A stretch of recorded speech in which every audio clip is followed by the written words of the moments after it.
Hi everyone, कसे आहात सगळे? मस्त मजेत ना? तर मस्त मजेत असायलाच हवं. मी सोनाली माझ्या यूट्यूब चॅनलमध्ये तुमचं मनापासून स्वागत करते.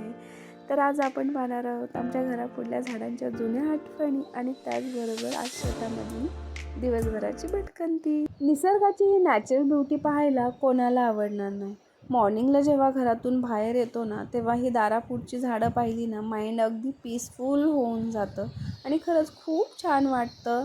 अनन्याच्या पहिल्या पोत्याला लावलेलं हे नारळाचं झाड, बाकी झाडं ही आईंनी लावलेली आहेत. मी 2 लावली होती, त्यातलं एक जळून गेलं आणि एक खूप छान आणि मस्त वाढलेलं आहे. आईंनी लावलेली ही आंब्याची झाडं. माझं लग्न झालं तेव्हा ही आंब्याची झाडं खूप छोटी होती, मला चांगलं आठवतंय.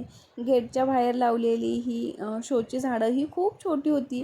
तेव्हा मी ना या झाडांचं गवत वगैरे काढायची, त्यांना बकेटनी पाणी घालायची, कारण पाण्याची कमतरता आमच्या इकडे खूप होती.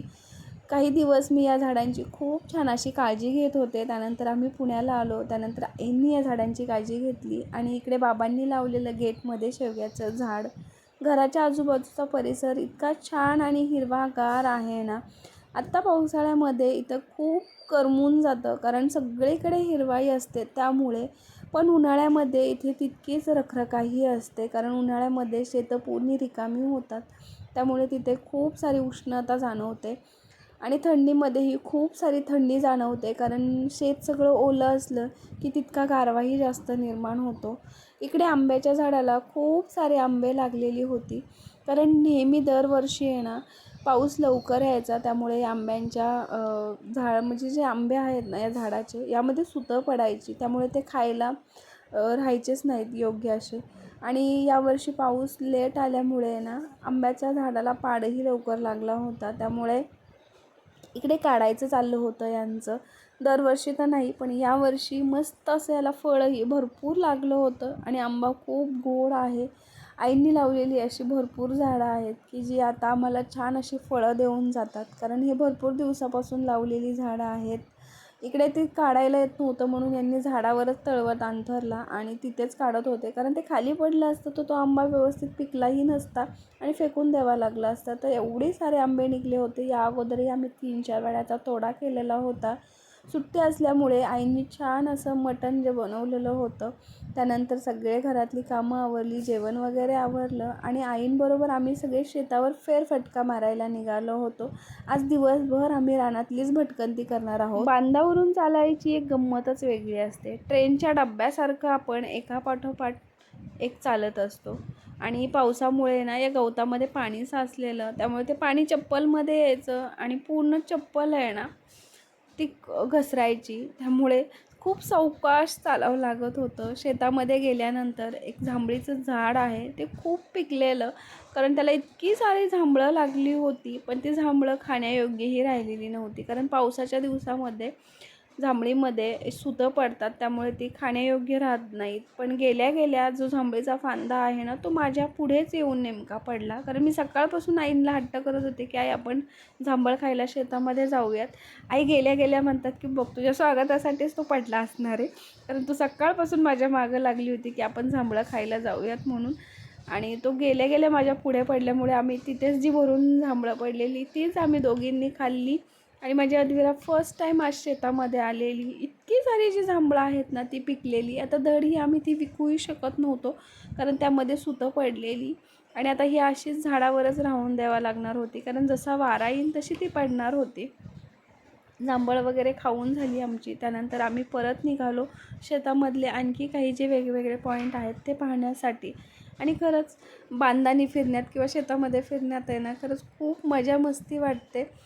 आणि आम्ही इकडे दुसऱ्याच्या शेतामधून चालत होतो, कारण आमच्या शेतामध्ये पूर्ण ऊस होता, त्यामुळे चालताही येत नव्हतं बांधावरून, त्यामुळे आम्ही ह्या कापसाच्या शेतामधून चाललेलो. अगदी छोटी छोटी रोपं होती आणि खूप छान वाटत होतं.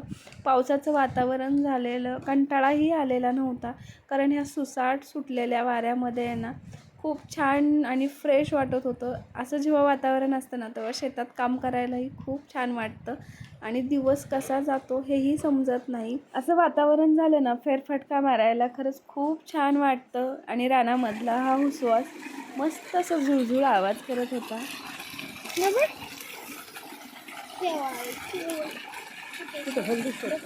हां ठीक आहे हे तूच बघ.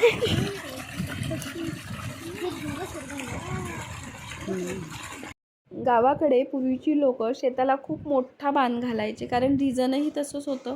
पाऊस हा खूप मोठ्या प्रमाणात पडला जायचा आणि त्यामुळे काय व्हायचं, शेतातली जी माती आहे ना ती वाहून जायची.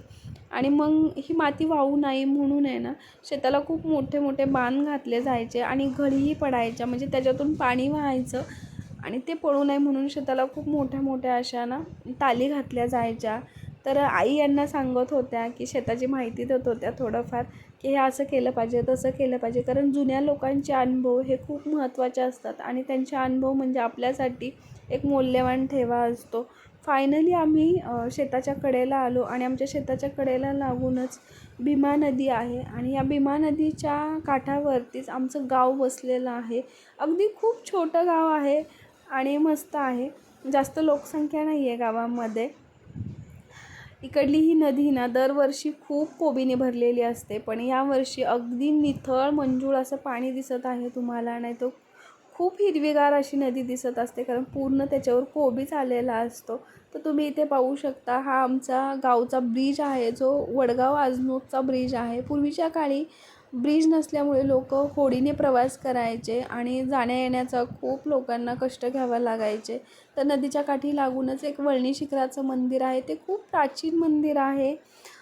इथे ना पूर्ण झाडी आहे. या झाडांना आमच्या इकडे कुरण असं म्हटलं जातं आणि त्याचबरोबर या झाडामध्ये ना एक खूप मोठं एक झाड होतं, त्याच्यावरती वटवाघुळ्या ज्या आहेत ना त्या इथे लटकलेल्या होत्या. इवन त्या रात्रीच्या मला वाटते बाहेर येत असतील, पण दिवसा पूर्ण त्या झाडाला वटवाघुळ्या दिसत होत्या लांबून. आता इथे दिसत नसेल नेट व्हिडिओमध्ये तुम्हाला, पण इथे पूर्ण वटवाघुळ्या आहेत आणि खरंच रात्रीच इथे खूप भयानक वाटत असेल. लोक रात्रीचे मोटर वगैरे चालू करायला येतात, कारण इथे मोटराही आहेत भरपूर लोकांच्या. शांत असं पीसफुल माइंड इथे होईल असं वातावरण झालं होतं आणि ते पाहत राहावं असं वाटत होतं. आपण जी आळूची पानं आहेत ना ती घरी कितीही झाडं नेऊन लावली तरी येत नाहीत, पण इथे इतकी सुंदर ही आळू आलेली. शेतामध्ये आमच्या 2-3 अशी औदुंबराची झाडं आहेत. त्यामुळे आईनं प्रत्येक दत्त जयंतीला स्वयंपाक वगैरे करून मुलांना जेवू घालत असतात आणि साध्या सिंपल पद्धतीने दत्त जयंती सेलिब्रेट करत असतात. इकडे अनन्या आणि तिच्या मैत्रिणीचं चाललं होतं हे कशाचं झाड आहे, कारण हे खूप आयुर्वेदिक झाड आहे, याचे फायदेही खूप आहेत, खूप गुणकारी हे झाड आहे.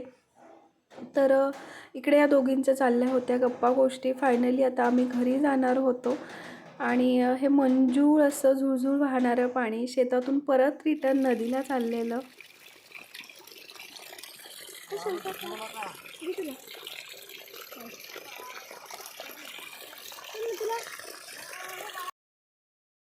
फायनली आमची शेतामधली भटकंती संपली आणि आम्ही आमच्या घराकडे परत निघालो.